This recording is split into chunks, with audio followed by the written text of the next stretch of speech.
गुनाहों पे हूँ शर्मिंदा, इलाही दरगुज़र। गाँव के हर फर्द तक तकरीबन पहुँच रही है, लेकिन आप मुबारकबादी के मुस्तहिक हैं जिस अल्लाह ने तुम्हें अपनी याद में, अपने नबी की मोहब्बत में इस वक्त तक जगा के रखा है। ये हुस्न इंतिखाब है उस मालिक का, वरना मदरसा सबका है, जलसा सबके लिए हो रहा है, लेकिन आप मुबारकबादी के मुस्तहिक हैं इस माना कर कि अल्लाह ने आपको अपनी मोहब्बत में जगाए रखा है। मैं गुजारिश कर रहा हूँ इस वक्त एक ऐसे खतीब को, एक ऐसे मुकर्रिर को जिसे अल्लाह रब्बुल इज़्ज़त ने बेतहाशा खूबियों से नवाजा है, वो शख्स जब बातिल को ललकारने पर आता है तो गज़ब चंगेजी, जलाल अकबरी और सफ़ाकी हिटलरी उसकी जुबान से निकलती है। लेकिन जब वही शख्स मैदान मोहब्बत में कदम रखता है तो शाह अताउल्लाह बुखारी की चाशनी उसकी जुबान से मिठास मालूम होती है। मैं अगर यूं कहूं कि हकीकत सामने आकर कहानी छीन लेती है, हकीकत सामने आकर कहानी छीन लेती है, खता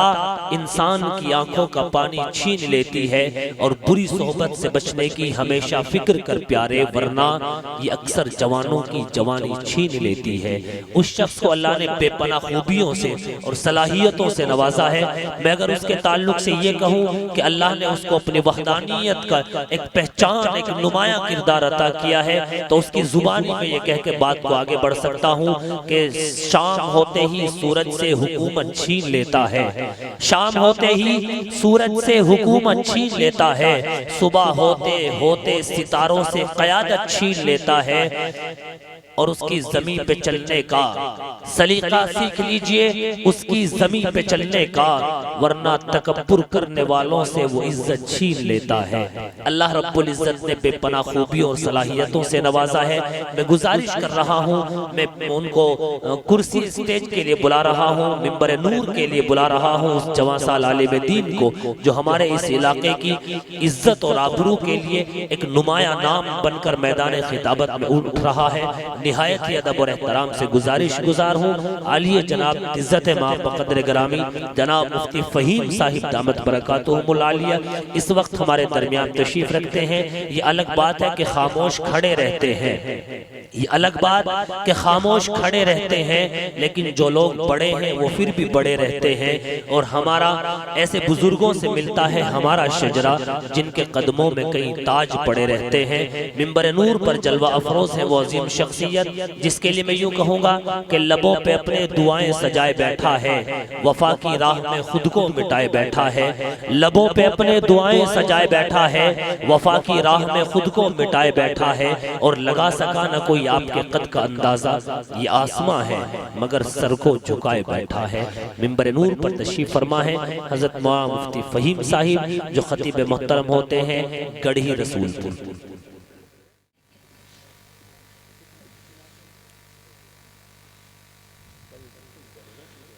अल्हम्दुलिल्लाह अल्हम्दुलिल्लाह नहमदुहु व नस्तईनुहु व नस्तगफिरुहु व नु'मिनु बिही व नतवक्कलु अलैहि व नऊज़ु बिल्लाहि मिन शुरूरि अनफुसिना व मिन सय्यिआति अअमालिना मन यहदिहिल्लाहु फला मुज़िल्ल लहु व मन युज़लिल्हु फला हादिय लहु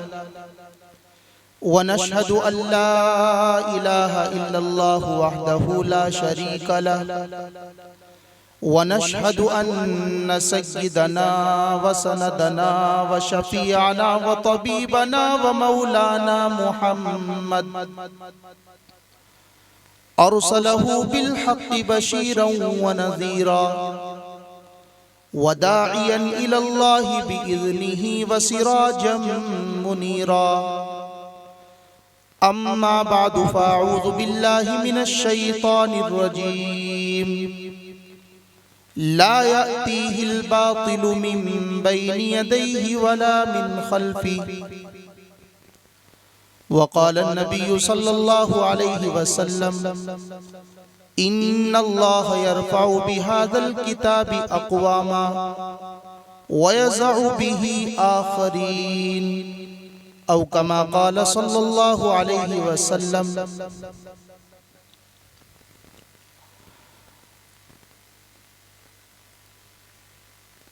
शाखों पे अगर फूल सुहाने नहीं आते,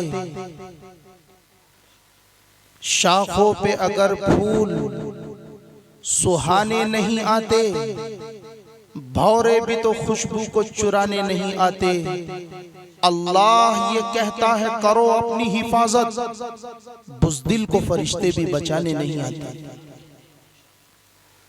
वो कौम खुदकुशी की सलीबों पर झूल जाती है, वो कौम खुदकुशी की सलीबों पर झूल जाती है जो अपनी रिवायात को भूल जाती है। न घबराओ मुसलमानों, खुदा की शान बाकी है, अभी इस्लाम जिंदा है, अभी कुरान बाकी है। न घबराओ मुसलमानों, खुदा की शान बाकी है, अभी इस्लाम जिंदा है, अभी कुरान बाकी है। ये जालिम क्या समझते हैं जो अपने दिल में हंसते हैं, अभी तो करबला का आखिरी मैदान बाकी है। स्टेज पर तशरीफ फरमा हजरत उलमा इकराम, बिलखुसूस मेरे रफीक मोहतरम हजरत अक़दस मौलाना मोहम्मद शौकीन साहब दामत बरकातुहुम, और इसी तरह मेरे मुशफ़िक़ो मोहतरम करम फरमा हजरत मौलाना नदीम अख्तर राही साहब, जो बड़े ही खूबसूरत अंदाज में निजामत फरमा रहे हैं। और इसी तरह स्टेज पर जलवागर इमाम हुफ़ाज़ किराम, और मेरे सामने तशरीफ फरमा दौलतपुर के जिंदा दिल मुसलमान।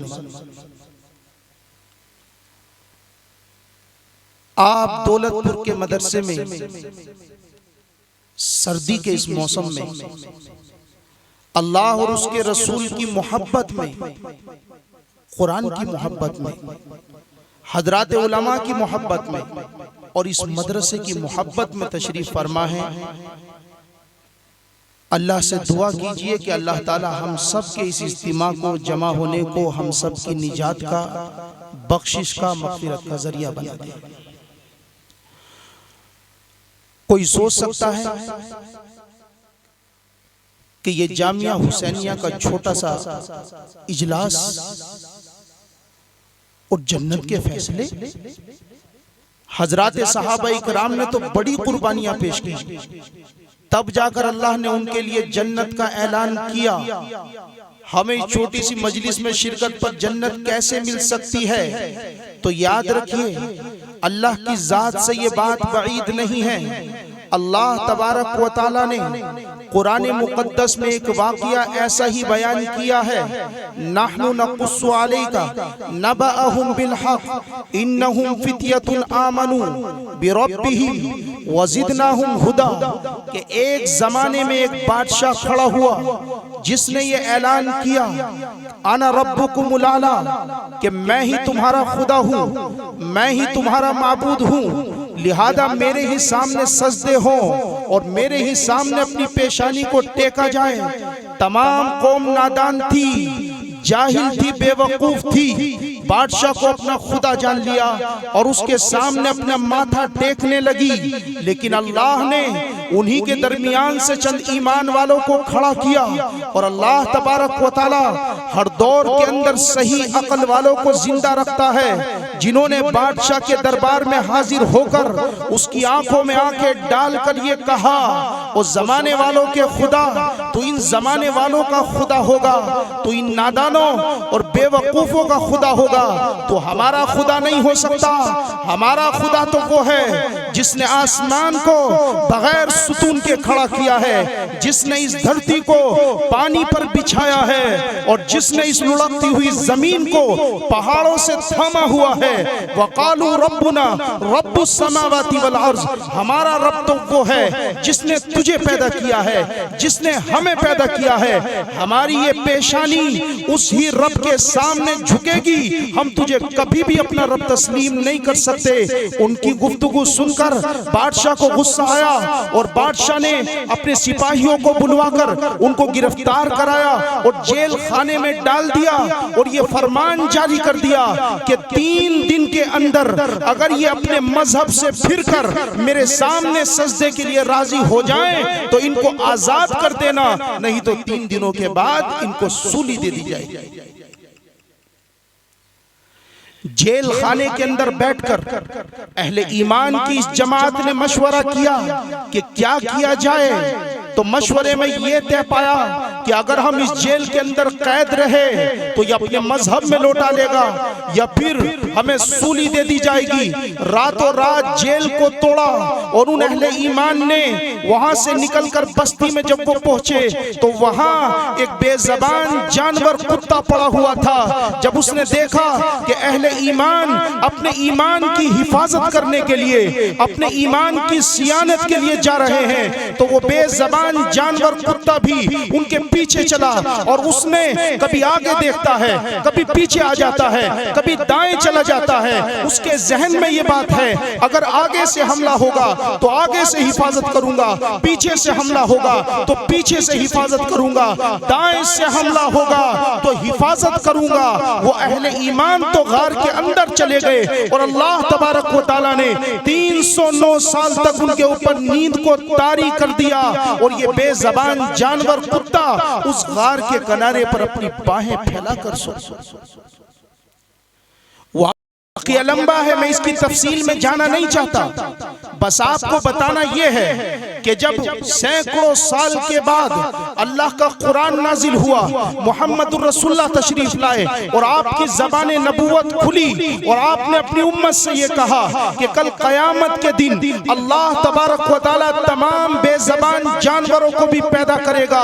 और उस कुत्ते को भी पैदा करेगा। तमाम बेज़बान जानवरों को पैदा करके बगैर सींग वाली बकरी को, अगर सींग वाली बकरी ने सींग मारा होगा, अल्लाह उसका बदला दिलवाएगा और उसके बाद उन तमाम जानवरों को मिट्टी बना देगा। मगर यह अस्हाबे कहफ का कुत्ता जो ईमान वालों के पीछे चला था, जो ईमान वालों के पीछे गया था, अल्लाह तबारक व तआला इसे इंसानी शक्ल अता करेगा और उसके बाद इसे जन्नत में दाखिला नसीब करेगा।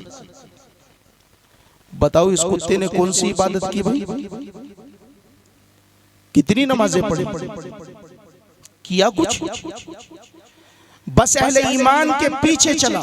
उनकी मोहब्बत में कदम उठाए तो अल्लाह तबारक व तआला ने अपनी नबी की ज़बानी ये खुशखबरी सुनवाई कि कल क़यामत के दिन अल्लाह उस कुत्ते को इंसान की शक्ल अता करेगा और उसके बाद जन्नत में दाखिला देगा। सोचो आप अल्लाह की मोहब्बत में, जनाबे मोहम्मदुर रसूलुल्लाह की मोहब्बत में, हजरात उलमा की मोहब्बत में, अपने मदरसे की मोहब्बत में यहाँ बैठे तो क्या अल्लाह आपको और मुझे जन्नत में दाखिला नसीब नहीं करेगा? करेगा इंशाअल्लाह। इसलिए जब तक बैठे तो दिलों में अजमत लेकर बैठे, बोझ समझकर न बैठे कि ये पता नहीं अब कितनी देर के लिए आ गए, इनके बाद पता नहीं कौन आएगा, वो कितनी देर बात करेगा। बोझ समझकर नहीं, बल्कि दिल में अजमत लेकर के बैठे कि हमारा ये बैठना इंशाअल्लाह जाए नहीं जाएगा, बेकार नहीं जाएगा, बल्कि इस पर इंशाअल्लाह अल्लाह की जानिब से जन्नत के फैसले होंगे। मैं अपनी बात को शुरू करने से पहले मुनासिब समझता हूं कि जहां जहां तक मेरी आवाज पहुंच रही है वो सब तमाम मिलकर सबसे पहले उस ज़ात अक़दस पर जो दानाए सुबुल है, मौलाए कुल है, फ़ख्रे रसूल है, अल्लाह का दिलबर है, कौनैन का सरवर है, शाफ़ाए महशर है, साक़िए कौसर है, जो हसीन है, नाज़नीन है, माह जबीन है, जिसके अखलाक और किरदार की अजमतों पर उसके दुश्मनों को भी यकीन है, जो रहबर और रहनुमा है, जो बदरुद्दुजा है, जो शम्सुल उला है, जो कमरुल वरा है, जिसका नाम मोहम्मद मुस्तफा है, मोहम्मद मुस्तफा है, अहमद मुस्तफा है, जो खड़ा हो तो आसमानों को बुलंदियां मिल जाएं, जो बैठे तो जमीन को पस्ती और सुकून हासिल हो जाए, जिसकी काली जुल्फों से रात अंधेरे की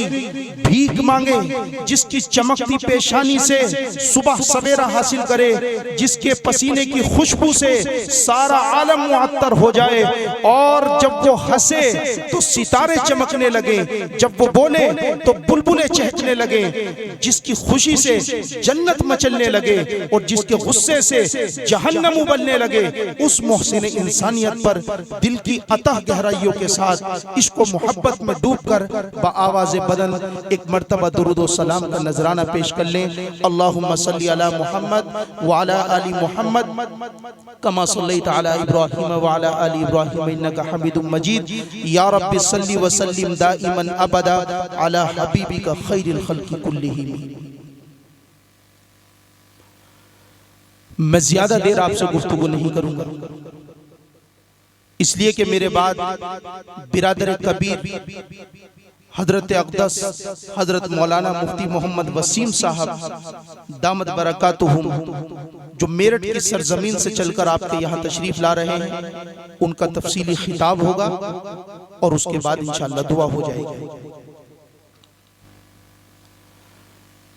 आज अगर हम पूरी दुनिया पर निगाह डालें और मशरिक से लेकर मगरिब तक तमाम जहान का अगर जायजा लें तो हमें आज भी पूरी दुनिया उसी तरह जिहालत के दलदल में धसी नजर आती है जिस तरह कुरान की आमद से पहले थी। आज हर एक शख्स की जबान पर यह शिकवा और शिकायत है, हर एक शख्स मातम कुना है, हर एक शख्स इस बात का मरसिया पढ़ रहा है कि हमारा मुआशरा तबाह बर्बाद हो गया, हमारे मुआशरे को न जाने किसकी नजर लगी कि वो बुराइयों का मरकज बन गया, फहाशी का अड्डा बन गया। लेकिन इस मरसिया खानी से कुछ नहीं होगा, सीना पीटने से कुछ नहीं होगा, मातम करने से उजाला नहीं हो जाने वाला। अगर आज भी मैं और आप ये चाहते हैं और ये उम्मत मुस्लिमा ये चाहती है कि हमारी तमाम परेशानियों का हल हो और हमारे मुआशरा जो बिगड़ चुका है वो सवर जाए, तो हमें आज भी कुरान मुकद्दस के उस पैगाम को सुनना होगा जो आज से 1450 बरस पहले उसने फारा की चोटियों से दिया था कि जो कौम मुझे अपनी ज़बां पर सजाकर अपने सीने से लगाकर दिल की दुनिया में बसा करके उठेगी, मैं उस कौम को दुनिया की हुक्मरानी भी अता करूंगा और जिंदगी गुजारने का पाकीज़ा तरीका भी नसीब करूंगा। कुरान करीम जो आपके इस मदरसे के अंदर नन्हे नन्हे बच्चों को पढ़ाया जाता है, जो हमारे घरों में है, उस कुरान की इस दुनिया में आमद से पहले इस दुनिया की क्या सूरत हाल थी और सरजमीन पर क्या माहौल था, वो जरा सा सुन लीजिए। जब ये कुरान इस दुनिया में नहीं आया था तो माएं अपने बेटों की गुलाम और उनकी हवस का शिकार हो जाती, बहनों की आबरू बचाने वाला रोए जमीन पर कोई नजर नहीं आता, बल्कि वो अपने भाई के हाथों खुद उसकी हवस का शिकार हो जाती और शर्मिंदा हो जाती। वो काबतुल्लाह जहां आज हजारों नहीं बल्कि लाखों करोड़ों फर्जंदाने तौहीद अपनी जबान पर लब्बैक अल्लाहुम्मा लब्बैक का तराना गुनगुनाते हुए और लिबासे इश्क मोहब्बत एहराम की शक्ल में पहनकर अपनी पेशानियों से उस सरजमीन को आबाद कर रहे हैं। कुरान की आमद से पहले जब पूरी सरजमीन पर इब्लीस का कब्जा हो चुका था और शैतान की जुर्रियत काबिज हो चुकी थी और वो मरकज़े तौहीद भी जो मुसलमानों को अपनी जान से ज्यादा अपने लहू के कतरों से ज्यादा अजीज है, उस पर भी इब्लीस की जुर्रियत का कब्जा हो चुका था। और वहां एक दो नहीं बल्कि 3 360 बुत रखे हुए थे जिनकी सुबह शाम पूजा की जाती थी, जिनके सामने अपनी जबीनों को खम किया जाता था। और उसी काबतुल्लाह का जो तौहीद का मरकज है, औरत और मर्द नंगे बदन बरहना होकर उसका तवाफ कर लिया करते थे और उनको रोकने वाला टोकने वाला दुनिया में कोई मौजूद नहीं था।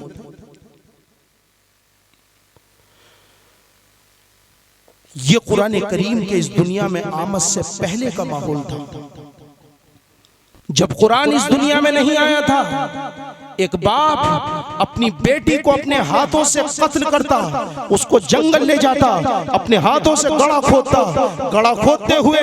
जब उसके माथे पर पसीना आता, वो मासूम अपने आंचल से उसके पसीने को पूछती। गड़ा खोदते हुए जब उसका बदन गर्दालूद होता तो वो मासूम अपने नन्हे हाथों से उसकी मिट्टी को साफ करती। जिस वक्त इस बच्ची को यह एहसास होता कि मेरा बाप प्यास से निढाल हुआ होगा, तो ये बच्ची कटोरे में पानी करके अपने बाप को पेश करती। ये मासूम नहीं जानती थी कि ये तेरा बाप नहीं है, ये शेर से बढ़कर दरिंदा है, ये शेर से चीते से बड़ा जहरीला जानवर है, ये तेरा बाप नहीं है, ये तेरा कातिल है। चंद लम्हों के बाद तेरे सीने पर इसका पैर होगा और तू मनोमन मिट्टी के नीचे दफन कर दी जाएगी। यही होता जब वो गड़ा खुद कर तैयार हो जाता तो ये जालिम बाप अपनी उस मासूम को उस गड्ढे में गिरा देता और ऊपर से मिट्टी डालना शुरू करता। जब वो बच्ची शुरू में ये समझती कि मेरा बाप मेरे साथ खेल रहा है, वो मिट्टी को उठाती और अपने ऊपर डाल लेती। लेकिन जब ये बाप जुल्म की तमाम हदों को पार करते हुए, सफाकियत की तमाम सरहदों को लांघते हुए उस मासूम की पसलियों पर अपना जोर और पैर रखता और मिट्टी डालना शुरू करता और उस बच्ची का दम घुटता, उसकी सांसें उखड़ती, उसकी आंखें बाहर आती, तब वो समझती कि ये मेरा बाप नहीं है, ये मेरा कातिल है। अपने नन्हे हाथों को जोड़ती और कहती, या बता मेरी जिंदगी बख्श दीजिए, आखिर मेरा कसूर क्या है, मैंने इस सरजमीन पर कौन सा गुनाह किया है, मैंने इस सरजमीन पर कौन सा पाप किया है। वो जंगल जहां शेर चीते को जीने का हक होता, जहां सांप बिच्छू को जीने का हक होता, जहां जंगली जानवरों को जीने का हक होता, ये जालिम बाप अपनी बेटी की इन फरियादों के बाद भी कि अगर अब्बा जान आपको मेरी परवरिश भारी लग रही है तो मैं भिखारन बनकर अपनी जिंदगी गुजार लूंगी, इस जंगल के दरख्तों के पत्तों को खाकर और यहाँ की घास को खाकर मैं अपना पेट पाल लूंगी। उस बच्ची को बख्शा नहीं जाता सिवाय इसके कि उस मासूम को जिंदा उसकी चीखों से जमीन के अंदर दफन कर दिया जाता। जमीन कराहती, आसमान खून के आंसू रोता, दरख्तों के पत्ते अल्लाह से इस्तिगासा करते, रब्बे तो जहां ये क्या हो रहा है। मगर कौन था जो उस मासूम की आवाज पर लब्बैक कहते था, कौन था जो उस बच्ची की सदा को सुन लेता। क्योंकि कैसर जो रूम का बादशाह था वो औरत की जुल्फों से खेलने में और शराब के जाम पीने में लगा हुआ था, तो वहीं ईरान का किस्रा अपनी फौजों को लड़ाने में और मुल्क हथियाने में लगा हुआ था। ऐसे में जब ये पूरी सरजमीन मजलूम की आहों से और बेज़बान जानवरों की चीखों से और मासूम बच्चियों की सिसकियों से भर चुकी थी और कोई ना था जो आकर के उनको बचा लेता। अल्लाह तबारक व तआला ने इस सरजमीन पर मोहब्बत भरी प्यार भरी निगाह से देखा और 571 ईस्वी थी जब मक्के की सरजमीन पर हजरत अब्दुल मुत्तलिब के पोते ने, बनु हाशिम खानदान के चश्मो चराग ने, हजरत अब्दुल्लाह के दुर्र यतीम ने हजरत आमना की गोद में अपनी आंखों को खोला और 40 साल की उम्र जब इस शहजादे की हुई और ये गारे हीरा में पहुंचा 610 ईस्वी में अल्लाह तबारक व तआला ने इसके सर पर ताजे नबूवत रखा और अपना आखिरी कलाम, अपना आखिरी सहीफा कुरान की शक्ल में इसकी गोद में उतारा और ये इक़रा बिस्मि रब्बिकल लज़ी खलक़ खलक़ल इंसान मिन अलक़ की आयत को पढ़ता हुआ हजरत खदीजा रज़ी अल्लाह तआला अन्हा के पास पास पहुंचा तो इसने फारा की चोटियों पर चढ़कर यह ऐलान किया, ऐ मेरी मजलूम बेटियों सुन लो, मैं आ गया हूं तुम्हारा वाली बनकर। आज के बाद कोई अपनी बेटी को कत्ल नहीं करेगा, तुझे जीने का हक दिया जाएगा। और अगर आज के बाद भी किसी ने अपनी बेटी को कत्ल किया तो मोहम्मद रसूलुल्लाह उससे इंतकाम लेगा। इसीलिए अल्लाह ने कुरान में इस आयत को, इस बात को कानून बना दिया और कहा, ला तक़्तुलू औलादकुम खश्यत इमलाक, कि तुम अपनी बच्चियों को, अपनी औलाद को गरीबी के डर से कत्ल मत करो। और दूसरी जगह फरमाया, ला तक़्तुलू औलादकुम मिन इमलाक, कि अगर हकीकत में गरीबी आ जाए तो भी कत्ल मत करो। और साथ ही साथ ये भी बता दिया कि अगर कत्ल किया तुमने तो एक दिन अदालत लगेगी जिसमें अल्लाह तबारक व तआला अहकमुल हाकिमीन होगा। और वो बच्चियां जिनको जिंदा कत्ल कर दिया गया था, अल्लाह तबारक व तआला उनको जिंदा करेगा, अपने सामने उनको खड़ा करेगा। बिअय्यि ज़ंबिन क़ुतिलत व इज़ल मौऊदतु सुइलत बिअय्यि ज़ंबिन क़ुतिलत। अल्लाह तबारक व तआला उनको अपने सामने खड़ा करके पूछेगा कि तेरा कसूर क्या था, तू किस जुर्म में कत्ल की गई थी। जरा दिल पर हाथ रखो मुसलमानों, सोचो कि वो बच्ची क्या कहेगी। वो यही तो कहेगी, ऐ मेरे मौला, तूने मेरी माँ के पेट में मुझे औरत की शक्ल में भेजा था, मैं मुज़क्कर न थी, मैं मेल न थी, मैं मर्द न थी, इसीलिए मेरे बाप ने मुझे कत्ल कर दिया था। अगर आज के मुआशरे की तरफ मैं लौटूं तो वो अरब के बद्दूत हो जो अपनी बच्ची को 5 या 6 साल जिंदा रहने की इजाजत देते थे, मगर आज का इंसान अपनी बच्ची को इतना भी इजाजत नहीं देता। वो चाहे हिंदुस्तान में रहता हो या अमेरिका, अफ्रीका या फ्रांस में रहता हो, क्योंकि वो ये समझता है कि हमने मशीनें तैयार कर ली है, हमने अल्ट्रासाउंड बना लिया है, हमने सीटी स्कैन तैयार कर लिया है, और वो माँ के पेट में देख लेता है कि मेल है या फीमेल है। और उसके बाद ये माँ और ये बाप दोनों एक डॉक्टर की दुकान में जाते हैं, बज़ाहिर इसके कि उसके बाहर साइन बोर्ड पर MBBS लिखा हुआ है, MD लिखा हुआ है, और वो समाज की नजरों में शराफत का पुतला बना हुआ है और समाज में उसे शरीफ इंसान समझा जाता है। वो चंद टकों की खातिर एक बच्ची का कत्ल करता है, और कत्ल भी मामूली दर्जे का नहीं, बल्कि उस बच्ची के जिस्म के टुकड़ों को नालियों में बहा दिया जाता है और जमीन के ऊपर पड़े कचरे पर उसको डाल दिया जाता है। ये आज की जहालत है। रब्बे काबा की कसम, जब मोहम्मद रसूलुल्लाह ने बेटियों के कत्ल का ऐलान, बेटियों के कत्ल न करने का ऐलान किया और हजरत सहाबा ने कुरान को अदालतों की जीनत बनाया, हमारी तरह नहीं कि हमने कुरान को ताकों की जीनत बनाया हुआ है, तो रब्बे काबा की कसम, अगर कोई इंसान अपनी बच्ची को कत्ल करके आता या किसी अजनबी को कत्ल करके आता तो हो नहीं सकता कि वो बच जाता, बल्कि कुतिबा अलैकुमुल क़िसासु फिल क़त्ला के ज़ाब्ते के तहत उसका भी सर कलम कर दिया जाता था। ये थे मोहम्मद रसूलुल्लाह सल्लल्लाहु अलैहि वसल्लम पर उतरने वाले कुरान करीम का इनकलाब। कुरान आज भी हमसे यही कहता है कि मुझे अपनी जबान से पढ़ो, सीने से लगाओ और जिंदगी में मेरे अहकाम को उतारो। जैसे मैंने कल जमीन पर फैली हुई तमाम बुराइयों का खात्मा किया था और कैसर और किसरा के कदमों में सिसकती हुई पूरी इंसानियत को सिर्फ आजादी के ख्वाब ही नहीं दिखाए थे, बल्कि उसे आजादी का सूरज भी दिखाया था। मैं आज भी तुम्हें इसी तरह आजादी का ख्वाब दिखाने के लिए तैयार हूं और तुम्हारे समाज को बुराई से पाक करने के लिए तैयार हूं। जरूरत है कुरान को पढ़ने की, अपनी जिंदगी में लाने की। ये कुरान जब दुनिया में नहीं आया था तो जिहालत का आलम यह था, खून खराबा, कत्लो गारत गिरी उन लोगों की घुट्टी में उतर चुकी थी और उनके मिजाज में खून बहाना इतना उतर चुका था कि अगर एक कबीले का जानवर दूसरे कबीले के खेत में घुस जाता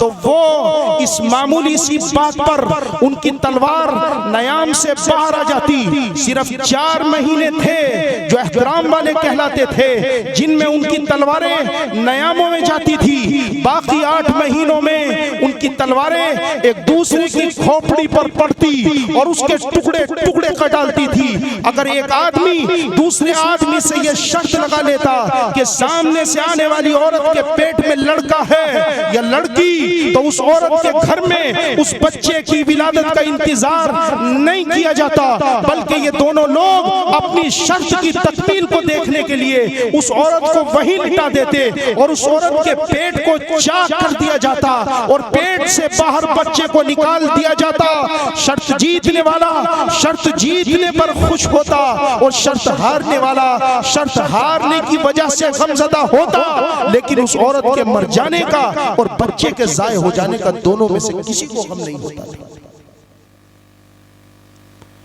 कभी निकाह की मजलिस में अगर वो लोग बैठते, कभी निकाह की मजलिस में अगर वो लोग बैठते तो उनके साथ शुआरा भी होते, वाइजीन भी होते। एक खानदान का शायर खड़ा होता, वो उस खानदान के पूर्वजों की शान में शायरी करता, उनकी शान में कसीदे पढ़ता। जब कसीदा खानी करते हुए वो उस खानदान के किसी बड़े की शान पर पहुंचता कि दूसरे खानदान के किसी पूर्वज से उसका कोई मामला रहा होता, तो दूसरे खानदान के लोग भी अपने शायर को कहते खड़ा हो जा। वो भी उस खानदान के पूर्वजों की आबा व अजदाद की शान में कसीदा खानी करता, तो वहीं दूसरे खानदान वालों की शान में वो बदज़बानी भी करता। देखते ही देखते उस बैठक का और मजलिस का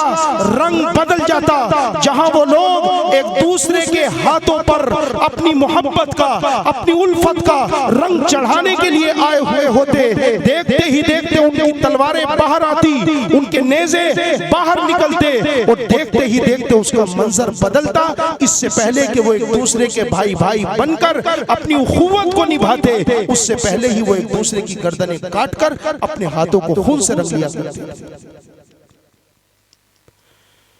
लेकिन जब ये कुरान आया और कुरान ने आकर के कहा वलक़द कर्रमना बनी आदम, कि इंसान एहतराम के काबिल है, इंसान की इज्जत और उसकी जान उसका माल यह एहतराम के काबिल है। और साथ ही साथ में ये कहा मन क़तल नफ्सन बिग़ैरि नफ्सिन औ फ़सादिन फ़िल अर्ज़ फ़कअन्नमा क़तल अन्नास जमीआ, कि जिसने बगैर किसी वजह के किसी जान को कत्ल किया, न उसने फसाद मचाया था न उस पर कोई हक बनता था, तो ये ऐसा है जैसे इसने पूरी इंसानियत का कत्ल कर दिया गया हो। वमन अहयाहा फकअन्नमा अहया अन्नास जमीआ, और जिसने किसी एक इंसान की जान बचाई तो ऐसा है जैसे इसने पूरी मानवता को पूरी इंसानियत की जान बचाई हो। जब कुरान ने आकर के ये कहा और मोहम्मद रसूलुल्लाह ने उस कौम को ला इलाहा इल्लल्लाह मोहम्मद रसूलुल्लाह के रिश्ते में बांधा, तो रब्बे काबा की कसम इस दुनिया ने ये मंजर देखा, आसमान ने देखा, जमीन ने देखा, वही कौम जो एक दूसरे की गर्दन काट रही थी, अल्लाहु अकबर, उसी कौम की तलवारें मजलूम की हिफाजत में इस्तेमाल हुई और जालिमों के सर उन्होंने कलम कर डाले। ये था कुरान का इनकलाब। ये आज हमें भी लाना चाहिए, लेकिन इसके लिए जरूरी है कि हम कुरान को ज़बान से पढ़ें, कुरान को अपने सीने से भी लगाएं और कुरान की तालीमात को अपनी जिंदगी में अमली तौर पर लागू करें। उस कौम के रोजी कमाने का तरीका यह था। कुरान की आमद से पहले रोजी रोटी कमाने का तरीका उस कौम का यह था कि वो घोड़ों की पुश्त पर सवार हो जाते और निकल जाते, रास्ते में जो काफले उनको मिलते उनको लूट लिया जाता, उनके मर्दों को गर्दन काट कर उनका खून बहा दिया जाता,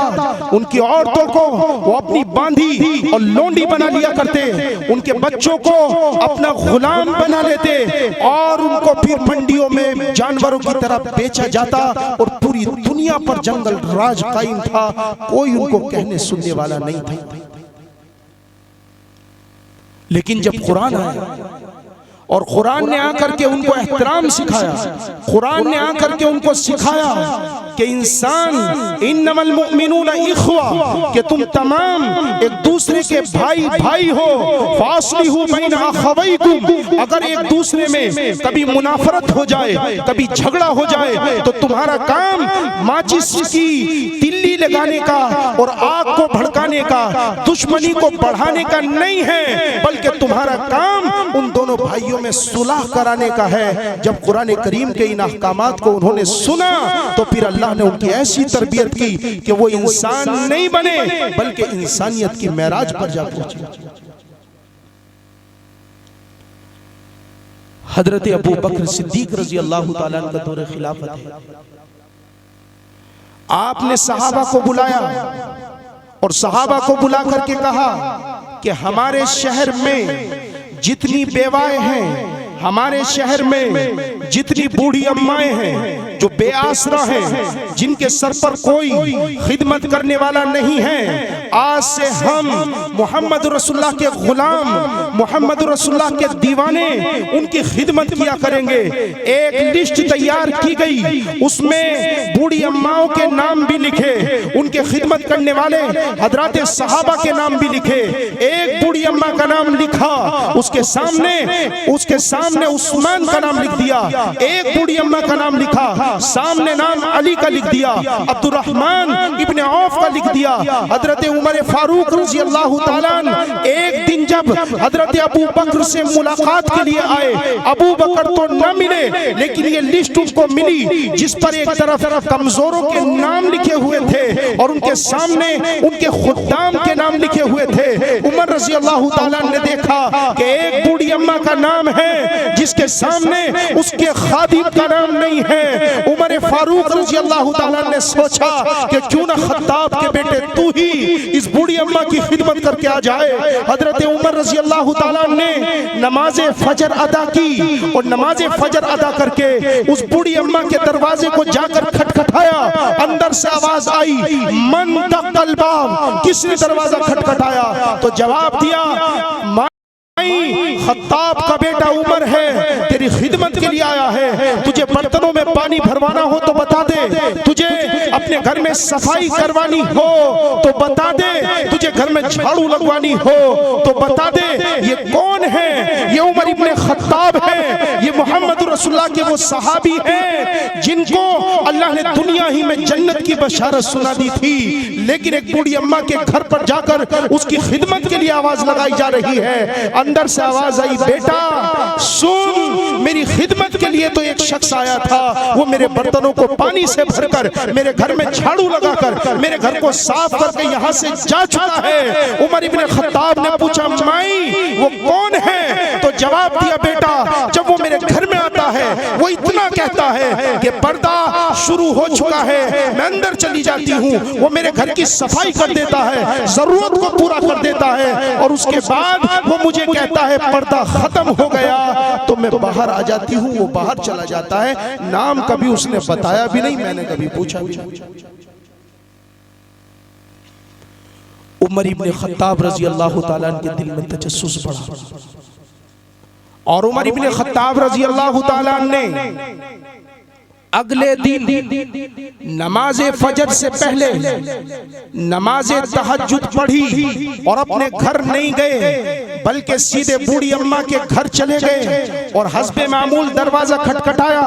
और हस्बे मामूल अंदर से आवाज आई कि मेरी खिदमत करके एक शख्स जा चुका है। उमर इब्ने खत्ताब का तजस्सुस मजीद बढ़ा और तीसरे दिन नमाज ईशा पढ़ी और नमाज ईशा पढ़ने के बाद ही अपने घर न गए बल्कि सीधे बूढ़ी अम्मा के घर पर पहुंचे, दरवाजा खटखटाया, अंदर से फिर दरवाजे के पास पहुंचे और वहीं पर छुप कर बैठ गए। जब रात अंधेरी हो गई तो देखा एक शख्स है जो आहिस्ता आहिस्ता कदमों से बूढ़ी अम्मा की तरफ घर की तरफ आ रहा है। पीछे गए और जाकर के देखा और पूछा, मन अंता, आप कौन हो? तो सामने से धीमी सी आवाज आई कि मैं अबू कुहाफा का बेटा अबू बकर सिद्दीक हूँ। ये कौन है? ये खलीफतुल मुस्लिमीन है, ये मोमिनों के सरदार हैं। जब ये सुना तो उमर इब्ने खत्ताब की आंखों में आंसू आ गए और जब नीचे को देखा तो अबू बकर सिद्दीक के पैर में जूते नहीं हैं, चप्पल नहीं है। तो पूछा कि अबू बकर सिद्दीक अमीरुल मोमिनीन, आपके जूतों का क्या हुआ? तो बताया कि मैंने जानबूझकर अपने घर में उतार दिए। सबब पूछा तो बताया कि मेरे दिल में ये ख्याल आया कि मदीने के लोग सो चुके होंगे, वो नींद की आगोश में जा चुके होंगे। अबू बकर, जब तू अपने घर से निकलेगा कहीं ऐसा ना हो कि तेरे जूतों की आवाज से किसी सोने वाले की आंख खुल जाए और उसे इतनी भी तकलीफ पहुंच जाए। ये थे मोहम्मद रसूलुल्लाह के दीवाने। जब कुरान ने आकर उनके दिलों पर दस्तक दी और कुरान की तमाम आयतों को अपनी जिंदगी में लाए तो फिर अल्लाह ने उनको ऐसा बनाया कि तलवार की ज़रब तो दूर की बात है, हाथ की ज़रब तो दूर की बात है, अपने पैर में पहने हुए जूतों की आवाज की तकलीफ भी वो किसी को देना गवारा नहीं सही। इसलिए हम भी अगर आज ये चाहते हैं कि हमारा घर भी संवर जाए, हमारा समाज भी संवर जाए और पूरे आलम का निजाम संभले, तो हमें आज भी उसी नुस्खे पर अमल करना होगा।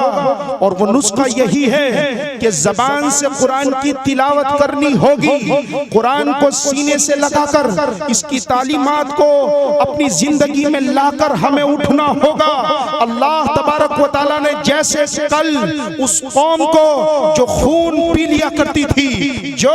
मुर्दार खा लिया करती थी, जो खड़े जिंदा जानवर की चर्बी निकाल कर गोश्त काट कर खा लिया करती थी, अल्लाह तबारक व तआला ने उस कुरान पर अमल करने वाली उस कौम को इतना बुलंद किया कि दुनिया में रहते हुए उनको जन्नत का ठेकेदार बनाया। अगर आज हम भी कुरान करीम को पढ़ें, सीने से लगाएं और उसकी तालीमात को अपनी जिंदगी में लाएं तो इंशाअल्लाह आज भी अल्लाह के वादे हम सब के लिए भी वही हैं जो कल हजरात सहाबा के लिए थे। इसलिए इरादा करो कि इंशाअल्लाह हम कुरान करीम को ज़बान से पढ़ेंगे भी और कुरान करीम की तालीमात पर अमल भी करेंगे भाई। सिर्फ बच्चों को ना पढ़ाएं, खुद भी पढ़ें। आप इस मदरसे में अपने बच्चों को पढ़ा रहे हैं, ये काबिल कद्र बात है, लेकिन आप खुद भी कुरान की दौलत से महरूम ना रहें। एक हदीस में आता है कि अगर कोई इंसान हज बैतुल्लाह के लिए घर से निकले और अभी वो जद्दा भी ना पहुंचे, अभी वो मक्का और मदीना भी ना पहुंचे, अभी उसने सई भी ना की हो, अभी उसने तवाफ़े ज़ियारत भी ना की हो, अभी उसने अरकाने हज भी अदा न किए हो, लेकिन उसकी नीयत ये हो, उसका इरादा ये हो कि मुझे बैतुल्लाह का हज करना है और वो इंतकाल रास्ते ही में कर जाए, तो हदीस में आता है उसकी नीयत की बुनियाद पर, उसके इरादे की बुनियाद पर अल्लाह तबारक व तआला कल क़यामत के दिन उसे हाजियों में खड़ा करेगा। इससे ये पता चलता है कि अगर कोई इंसान अपने हाथ में कायदा बगदादी लेकर या नूरानी कायदा लेकर अपने गांव के मदरसे में या अपने गांव की मस्जिद में पढ़ाने वालों के सामने आकर के बैठ जाए, उसकी उम्र 20 साल हो या 60 साल हो या 80 साल हो, और वो कायदा पढ़ता चला जाए, मेहनत करता चला जाए, वो पहली तख्ती से बाहर ना निकले कि उसकी मौत का नकारा बच जाए और वो उसकी आवाज पर लब्बैक कहता हुआ अल्लाह से जा मिले, तो इंशाअल्लाह जैसे उस हाजी को जिसका इरादा पूरे हज का था, अल्लाह क़यामत के दिन उसके इरादे की बुनियाद पर हाजियों में खड़ा करेगा। इंशाअल्लाह अगर हम कुरान करीम पढ़ने की नीयत से सिर्फ कायदा पढ़ने के लिए आ जाएं और पूरी जिंदगी उसकी तख्तियों में गुजार दें, अल्लाह की जात से उम्मीद नहीं बल्कि यकीन है कि अल्लाह कल हमें हामिलीन कुरान के साथ हमारा शुमार करेगा, उन्हीं में खड़ा करेगा। इसलिए बड़े हजरात भी नियत करें, आपके यहाँ जो मस्जिदें हैं उनमें मौलाना शौकीन साहब वो रहते हैं, मदरसा है, मदरसे के जो हजरात करीब हैं वो मदरसों में कायदा लेकर के आए, जो मस्जिद के करीब हैं, जिसको जहां जाने में सहूलत हो वो वहां जाए और जाकर के कुरान करीम पढ़े। ये कुरान जबान से निकलेगा, इसको सीने से लगाएंगे, पढ़ेंगे, हमारा ईमान भी बढ़ेगा। आज सबसे ज्यादा खतरा मुसलमानों सुनो, हमारे घरों को नहीं है, हमारी चीजों को नहीं है, अगर सबसे बड़ा खतरा है तो वह हमारे सीने के अंदर छुपे हुए ईमान को है, जो कुरान करीम जिसको पढ़ाने का सबसे बड़ा जरिया है। इसलिए करते हैं भाई इरादा। और ये मदरसे जिसके सहन में आप बैठे हैं, ये उस ईमान के तहफ्फुज के किलों का तहफ्फुज होगा तो ईमान का तहफ्फुज होगा। इसलिए अगर आप ईमान का तहफ्फुज करना चाहते हैं तो उससे पहले आपको मदारिस इस्लामिया का तहफ्फुज करना होगा। हाथ उठाकर बताओ कि अपने मदरसे का हर तरह से तहफ्फुज करेंगे और इंशाअल्लाह अपने मदरसे का हर तरह से ताउन करेंगे। हाथ खड़े करके बताओ, करेंगे सब। अल्लाह ताला मुझे भी हम सबको जो कुछ कहा गया उस पर अमल की तौफीक अता फरमाए। व आखिरु दावाना अनिल हम्दुलिल्लाहि रब्बिल आलमीन।